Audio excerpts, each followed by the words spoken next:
Taste the Daily. அண்மை செய்தி. கோவை மாநகராட்சியில் குடிநீர் மற்றும் பாதாள சாக்கடை இணைப்பு வைப்பு தொகை மற்றும் மாதந்தோறும் செலுத்தும் கட்டண உயர்வுகளுக்கான தீர்மானம் ரத்து மற்றும் அடிப்படை வசதிகளை மேம்படுத்துவது குறித்து கோவை மாவட்ட ஆட்சித்தலைவரை சந்தித்து அதிமுக தலைமை நிலைய செயலாளர் SP வேலுமணி தலைமையில் கழக MLAக்கள் மனு அளித்துள்ளனர். இதுகுறித்த கூடுதல் விவரங்களை செய்தியாளர் பிரகாஷ் வழங்க கேட்கலாம். வணக்கம் பிரகாஷ், கூடுதல் விவரங்களை வழங்கலாம். வணக்கம் சுரேஷ். அதாவது திமுக ஆட்சி வந்ததற்கு பிறகு கோவை மாவட்டம் தொடர்ந்து புறக்கணிக்கப்படுவதாக சட்டமன்ற எதிர்க்கட்சி கொறடாவும் அதிமுக முன்னாள் அமைச்சருமான SP வேலுமணி தொடர்ந்து குற்றம் சாட்டுகிறார். இதன் ஒரு பகுதியாக கோவை மாவட்டத்தில் தற்போது கடந்த சில நாட்களாக மழை பெய்து வந்துட்டு இருக்கிறது. இந்த மழையின் காரணமாக ஏராளமான சாலைகள் குண்டும் குழியுமா காணப்படுவதாகவும் இதனால் பொதுமக்கள் கடும் துயரத்துக்கு ஆளாவதாகவும் அதிமுக கழக தலைமை செயலாளரும் கோவை தெற்கு புறநகர் மாவட்ட கழக செயலாளருமான SP வேலுமணி குற்றம் சாட்டியிருக்கார். இது தொடர்பாக அதிமுகவுடைய சட்டமன்ற உறுப்பினர்கள் SP Velumani, Pollachi V Jayaraman, PRG Arunkumar, அம்மன் K Arjunan, Damodaran, AK Selvaraj, VP Kandasamy மற்றும் KR ஜெயராம் ஆகியோர் கூட்டாக எழுதியுள்ள கடிதத்தில் மாவட்ட ஆட்சித்தலைவர்கிட்ட கொடுத்திருக்காங்க. இந்த கடிதத்துல பாத்தீங்கன்னா கோவை மாவட்டத்தில் தொடர்ந்து சாலைகள்லாம் குண்டும் குழியுமா இருக்கிறது அப்படின்ட்டு புகார் சொல்லியிருக்காங்க. இதை தொடர்ந்து கோவை மாநகராட்சிக்கு அண்மையில் சொத்து வரி, குடிநீர் வரி மற்றும் பாதாள சாக்கடை இணைப்புக்கான வைப்பு தொகை உயர்த்தப்பட்டிருக்கு. இந்த உயர்வுனால மக்கள் கடும் இன்னலுக்கு ஆளாவாங்க.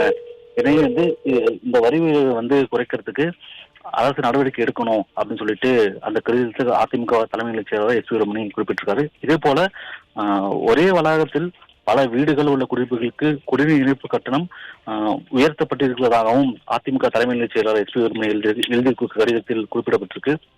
இதே போல தற்போது தென்மேற்கு பருவமழை முன்கூட்டியே தொடங்கியுள்ளது. கோவை மாவட்டத்தில் உள்ள ஆறுகள், ஏரி, குளம், குட்டைகளுக்கு நீர்வரத்து, வாய்க்கால்கள் மற்றும் நீர்நிலைகளை தூர்வாரவும் மற்றும் வெள்ள பாதிப்பிலிருந்து பொதுமக்களை காக்க அரசு முன்னெச்சரிக்கை நடவடிக்கை எடுக்கணும்னு சொல்லிட்டு அந்த கடிதத்தில் அதிமுக சட்ட இதனோட தொடர்ச்சியா பாத்தீங்கன்னா அதே போல கடந்த அதிமுக ஆட்சி காலத்துல கடந்த 10 ஆண்டு கால அதிமுக ஆட்சியில கோவை மாவட்டத்துக்கு அனைத்து விதமான மக்கள் நல திட்டங்கள் கொண்டு வரப்பட்டதாக கடிதத்தில் குறிப்பிடப்பட்டிருக்காங்க. ஆனா திமுக ஆட்சிக்கு வந்த பிறகு கோவை மாவட்டம் தொடர்ந்து புறக்கணிக்கப்படுது. குறிப்பா சொல்லணும்னா ஒருங்கிணைந்த பேருந்து நிலைய கட்டிடங்கள் 45% பணிகள் தான் முடிந்திருக்கிறதாகவும் அந்த பணிகளில் கூட காய்கறி, பழ மார்க்கெட் மற்றும் உக்கடை பகுதியில் அமைந்துள்ள லாரிப்பேட்டை இடமாற்றம் செய்திருக்கிறதா மாநகராட்சி தீர்மானத்துல குறிப்பிட்டிருக்காங்க. மக்கள் நலன் கருதி இந்த பணிகளை உடனடியாக விரைந்து முடிக்கணும்னு சொல்லிட்டு அதிமுக தலைமை செயலாளரும் முன்னாள் அமைச்சருமான SP வேலுமணி தலைமையிலான அதிமுக சட்டமன்ற உறுப்பினர்கள் மனு அளித்திருக்காங்க. இதே போல கோவை மாவட்ட நீர்நிலைகள், குறிப்பாக மாநகராட்சி எல்லைக்குட்பட்ட நீர்நிலைகளில் கழிவுநீர் கலந்து ஆகாயத்தமர பறந்து துர்நாற்றத்துடன் சுற்றுச்சூழலை பாதிப்புகளை ஏற்படுத்துவதாகவும் அந்த கடிதத்தில் குறிப்பிட்டிருக்காங்க. இதே போல கோவை மாநகராட்சி பகுதிகளில் குடிநீர் திட்ட பணிகள், மேம்பால பணிகள், பாதாள சாக்கடை பணிகள் இதெல்லாமே ஆமை வேகத்தில் நடைபெற்றதாகவும் கடந்த 4 வருடங்களா இந்த பணிகள் எந்த ஒரு முன்னேற்றமும் இல்லாம ஆமை வேகத்தில் நடந்துட்டு இருக்கிறதுனால மக்களும் கடுமையா பாதிக்கப்பட்டதாகவும் அதிமுக தலைமை செயலாளர் தனது அறிக்கையிலேயே குறிப்பிட்டிருக்காரு. இதே போல மக்கள் நலன் சார்ந்த அனைத்து பணிகளையும் ஆளும் அரசு விரைந்து முடித்து மக்கள் திட்டங்களை தொடர்ந்து செய்யணும்னு அதிமுக சட்டமன்ற உறுப்பினர்கள் தனது மனுவில் குறிப்பிட்டிருக்காங்க. சுரேஷ், விரிவான தகவல்களை வழங்கியமைக்கு நன்றி பிரகாஷ்.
கோவை மாநகராட்சியில் குடிநீர் மற்றும் பாதாள சாக்கடை இணைப்பு வைப்பு தொகை மற்றும் மாதந்தோறும் செலுத்தும் கட்டண உயர்வுகளுக்கான தீர்மானம் ரத்து மற்றும் அடிப்படை வசதிகளை மேம்படுத்துவது குறித்து கோவை மாவட்ட ஆட்சித்தலைவரை சந்தித்து அதிமுக தலைமை நிலைய செயலாளர் SP வேலுமணி தலைமையில் கழக MLAக்கள் மனு அளித்திருக்கின்றனர். அது குறித்தான அண்மை செய்தியை பார்த்து வருகிறோம்.